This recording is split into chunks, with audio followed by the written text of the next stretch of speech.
Olá! O que acontece depois da morte? Alguns acreditam que deixamos de existir. Outros se consolam com a ideia da reencarnação. Mas o que a Bíblia diz a respeito? A doutrina bíblica sobre esse assunto é bem clara. A eternidade aguardam os que partem desta vida. E há somente dois destinos possíveis onde poderemos chegar. E não tem volta. É perigosa a ideia de que não devemos nos preocupar com isto, que o que importa é curtir e ser feliz. Pensando assim, o homem tem buscado satisfazer seus prazeres, acreditando estar aproveitando a vida. Mas do que vale ao homem ganhar o mundo inteiro e perder a sua alma? Esta vida é passageira, é uma peregrinação a caminho da eternidade. Esta partida pode acontecer a qualquer momento. Estamos prontos? Em certa ocasião, um piloto tentava aterrissar durante uma forte tormenta.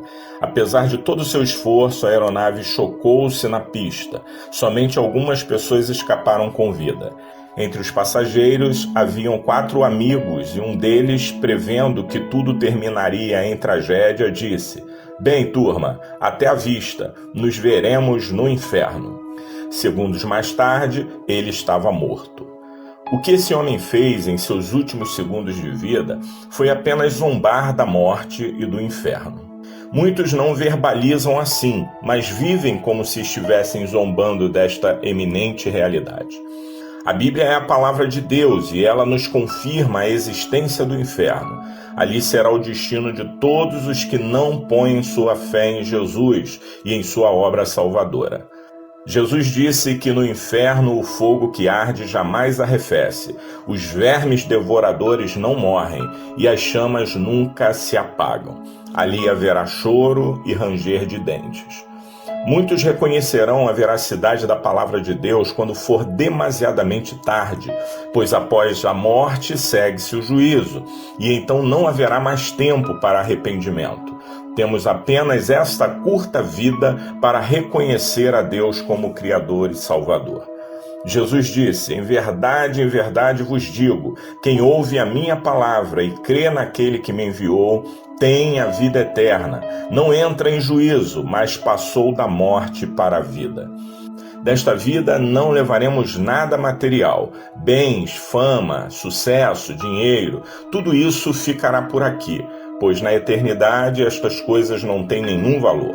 Porém, existem 3 coisas que os que não receberam a salvação oferecida por Jesus nesta vida levarão consigo para o inferno: a consciência, os sentidos e a memória.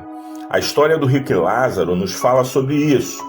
Jesus contou que o rico, que havia morrido, foi para o inferno, e Lázaro, que também morrera, foi estar junto a Abraão num lugar de paz e descanso. O rico os viu e gritou: "Tem misericórdia de mim, manda Lázaro vir ter comigo, nem que seja para molhar a ponta do dedo em água e refrescar minha língua, pois estou atormentado nestas chamas." No que recebeu como resposta: "Há um grande abismo que nos separa e que ninguém pode transpor." O rico disse: "Manda-o à casa de meu pai, pois tenho 5 irmãos e é preciso avisá-los para que não venham para este lugar de sofrimento quando morrerem." E a resposta foi: "Tem as escrituras de Moisés e dos profetas, ouçam os seus avisos." O rico ainda insiste: "Não, pai, se alguém de entre os mortos for ter com eles, arrepender-se-ão." Abraão disse-lhe: "Se eles não ouvem Moisés e os profetas, não ouvirão nem mesmo alguém que se levante de entre os mortos."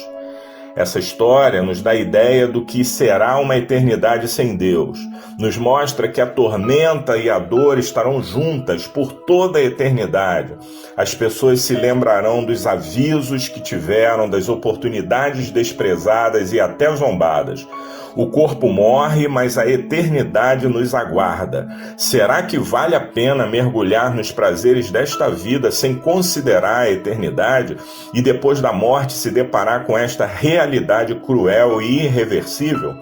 Certa vez um homem que tinha em mente usufruir dos prazeres deste mundo ouviu do Senhor a seguinte frase: "Louco, esta noite te pedirão a tua alma, e o que tens preparado, para quem será?"